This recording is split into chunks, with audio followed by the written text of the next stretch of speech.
everyone, Suzi here, and today we're playing a Watcher of Realms. For today's video, we have a couple community surveys to take a look at. Free stuff, plus your chance to get your opinion heard.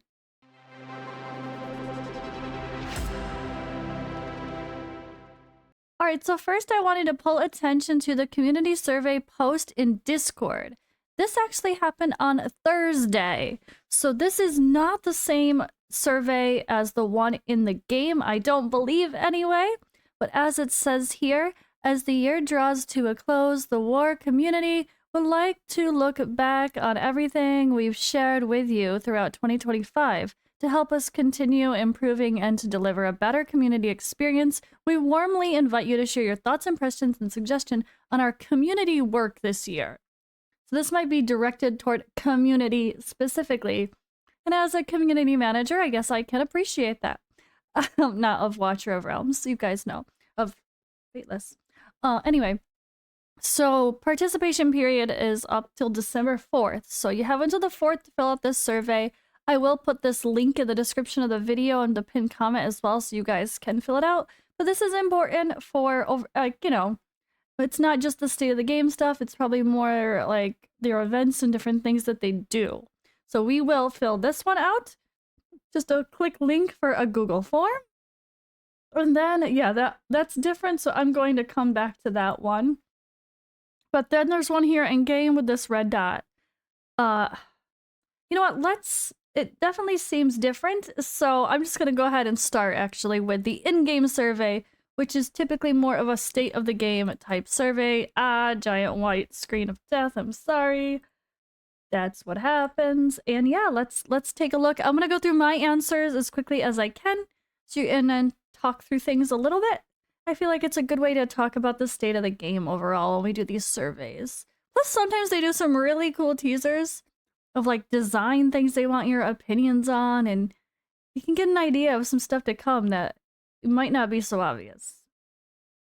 Alright, again, in-game survey is the one that will give the free summon right away as well. I'm not sure about the other surveys, but again, they're all important factors to your experience. State of the game, state of the community and communication, and with the devs probably. So yeah, I think it's always worth filling these out either way. Okay, how satisfied are you with your current version?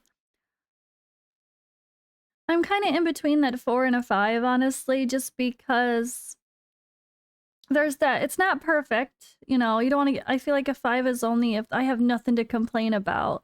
So maybe a 4 is more appropriate. I think we are definitely still dealing with the weird, I don't know, difficulty of some content maybe? Or the underpowered issues, the balance is a bit rough still. However, they are releasing new heroes all the time, and they are buffing old ones, so hero balance is, I might say something more general there instead of specific, but I think the frustrating points still lie around how overtuned new content, like the highest stages of Malric was just ridiculous levels, even when that came out, and it still feels that way. Sometimes doing stage 2s or level 2s are even tough. And then we have, which is tough is okay, but the whole Matrix thing being like, good luck getting 300.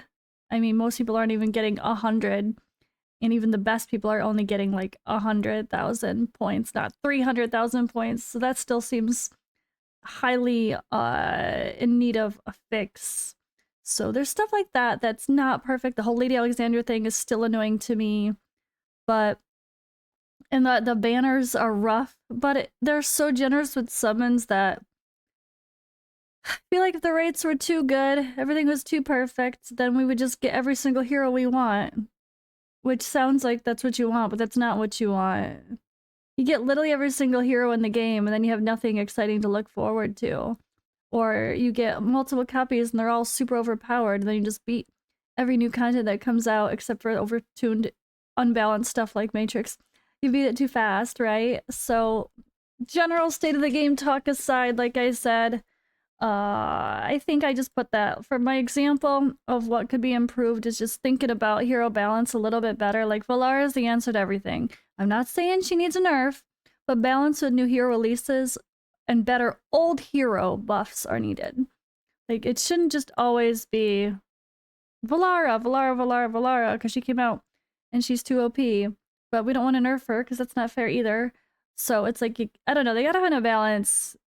I feel like every new hero that comes out cannot be the best new hero, which they've done okay with, honestly, lately. Like, they've released some really cool heroes, but they're not like the only hero that's the answer for something. But that's gonna be the biggest thing, I think. And that's probably the hardest for any. You want heroes that come out to be exciting, and you want endgame players to want to try to get them, so there need to be a reason, but you can't make everyone feel like every new thing that comes out you must have it, or you can't complete content. So I think things are getting a little bit better there overall as far as content and balance and options, and it's definitely not perfect, but I don't think it ever can be.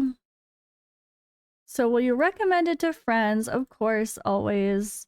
How much do you like the Dracula franchise? I love it. I loved the Dracula collab. How much do you like the following heroes? I'm gonna give her a, you know what, I mean, I never played her besides the events so far, so I'm keeping it neutral. And I know she's not the most exciting overall, however, she does have a very, very specific great endgame use, so people need to give her a little bit of love there. Vlad, he, again, I don't really have an opinion on him. I mean, I don't know. I thought, I like the fact that they were willing to give a hero free, plus a soulstone, plus he's a tactician. But I did find his use as a tank seems a little bit weird when he's also a tactician to move him around. Like, he seems like you wouldn't want to move him around, but you have to move him around. I don't know. Okay, Van Helsing is a badass. And Count Dracula is proving to be a super amazing himself. However, I haven't personally started using him to see the hype yet. And I didn't really use him in, obviously, the events either. So I'm going to give it a 4 because I know he's super OP, but I haven't quite used him myself to have that extreme excitement. How much did you want to get the following heroes? I would use all my crystals and diamonds and spend actual money. Yes. Yes. Not quite spend money. I mean, we didn't have to. This didn't reply. I'm gonna put, if we could get another copy of him just for the sake of Awakenings, I would have tried, maybe. Not really. I mean, he was free, so it doesn't count. So I'm just gonna put him lower. Alright, what are the main reasons for wanting to get Dr. Van Helsing? He has a really fun AoE marksman abilities. So more powerful than most. The skill visuals are very cool. And yeah, his overall skill design is excellent. Count Dracula is very unique as well. His skill design, I mean, it's Dracula. I guess the background story or character setting can go well for this one. He is the Dracula, right? Lady Mina is pretty cool. See, his skill visuals are amazing. Her appearance is awesome. I'm just gonna go visually on her more so. And I like the background story. So, I mean, again, I think I'm just gonna go with more the visual design side for her. Like, she looks cool, but she's not exciting to play. For him, I really like his story as well. He is Vlad after all. Again, I like his having more tactician heroes are great. And his skill design is pretty cool to have that strong, interesting tank. But again, his stuff is a little bit weird as far as moving him around goes. But all right, we'll go there. How much do you like the following hero's skins? It's beautiful, but I like her actual one so much that I can't give this one a 5 when the actual main one is so good that it makes me not. I feel like this version of Dracula with the other version of Lady Mina go really well together, so I'm kind of like, I don't want to use this skin even though I bought it. I did buy both. What do you like about it? It's just fantastic. Everything. Satisfying visual performance, visual effects, high model qualities, everything. You know, the during combat with these things are cool, but just overall, just bam, bam, bam. Okay. Sorry, I'm not going to put in extra text because we're just talking about it, but that's okay. What do you like about this skin? Just, I think the glows of everything is very beautiful. The poses is just really, it's all very elegant, right? It feels very classy, high-end. Did I participate in the event? Yes, I loved it. How satisfied are you? I loved it. I thought it was really fun.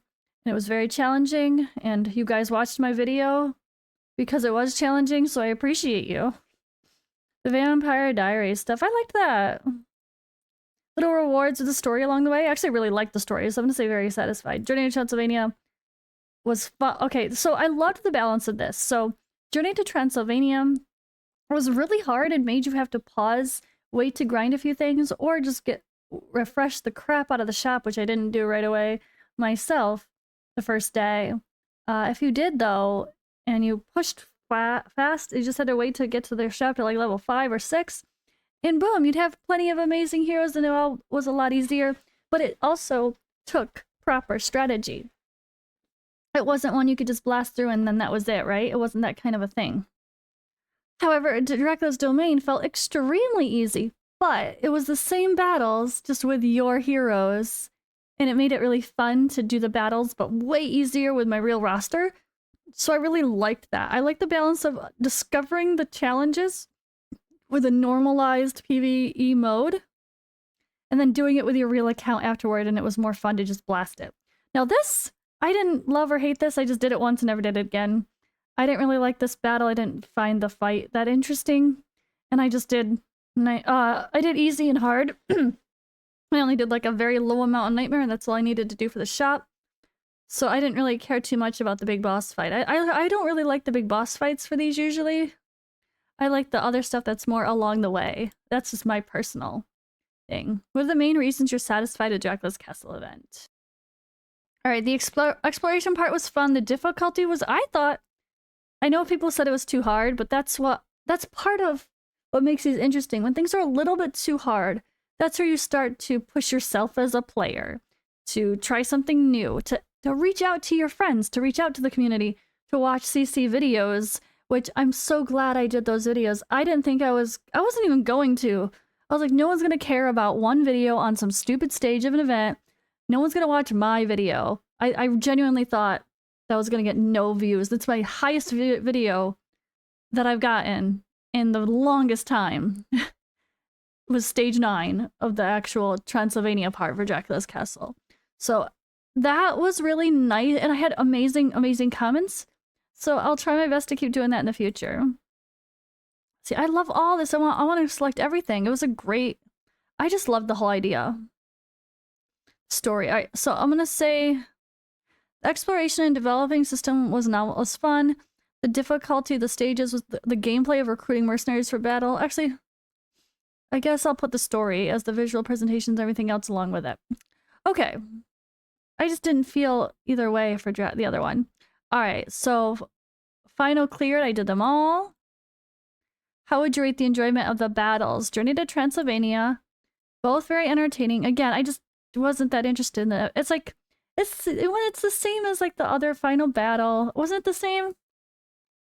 I think it was the same as the final Dracula battle, but then you do it again? At a higher difficulty level? I don't know. It's like, okay. I don't know. I didn't care to do it again. I just did it once and never did it again. But I liked the idea of figuring things out. How'd you rate the difficulty? Very difficult. So this was very difficult. That was pretty easy. And this was a little too... I thought this was a little too... Maybe that's part of my... Maybe why I didn't bother. I was like, it felt a little too difficult to push so hard just to get gold rewards and nothing else because I bought out the whole entire shop without even doing the highest level of Nightmare. So I didn't know like I had to push, which is good. It shouldn't be that hard for other players as well. But I would say this was a little... Yeah, I don't know. You could say 5s for both of these because it was very hard to do those stage 8 and 9, right? But that was part of the fun. I'm just gonna go 4s. Alright, Rune Link, that was fine. But it was weird because It was weird because it didn't keep going. I expected it to keep going. Oh no, the Rune Link was great. This one, Ancestor Legacy. Like, I had so many dice left over that it was kind of meh. So I liked the linking. It was fun. The difficulty was reasonable and the rewards. Okay, that was a different fun style. What was I dissatisfied with? The rewards were not rich enough. I feel like you just had so much left over. It's the opposite. Way too many die. Could not even use. Yeah, there was literally like you got all your rewards and there was no reason to play. Alright, the bot strongholds. I know about it, but I haven't challenged the bots yet. How satisfied are you? I don't know, I haven't done them. I am female, I am getting old. Aha! Alright, that was a long one, guys. That was the main big one though, but let's check out the other one here regarding the one from the Discord. So again, this is the one that'll be linked. So I just did this one survey, right? We come in. After doing the one in-game, we're gonna get this survey reward. Yay, free is summon. Okay. Ooh. Oh boy. Silas and Eileen banner. Okay, that's actually really fun. Maybe not for some people, but for newer players that don't have Silas already maxed out, that's an amazing banner. Or Eileen, who's top tier as support. Okay, sorry, I digress. Let's go back to the out of game survey. All right, instead of actually going through this whole one with you and taking way too much time, I'm just gonna point out what it goes through so you guys can see. It's a really fun, easy one, just talking about social media. What type of game content do you like on social media? Where do you consume that content? This is important stuff too, besides the actual game. It helps them know how to market to us, how to put out helpful information or entertaining stuff. So definitely go ahead and do this survey as well. Yeah, so let's leave that one at that. It's just community related stuff. Stuff about their posts on the social medias. Which ones do you like? What about some of the Discord events or whatever things you guys interact with? What do you think of them? So definitely go ahead and let them know. It helps them shape the future for that sort of stuff. And yeah, I will see you guys in the next video.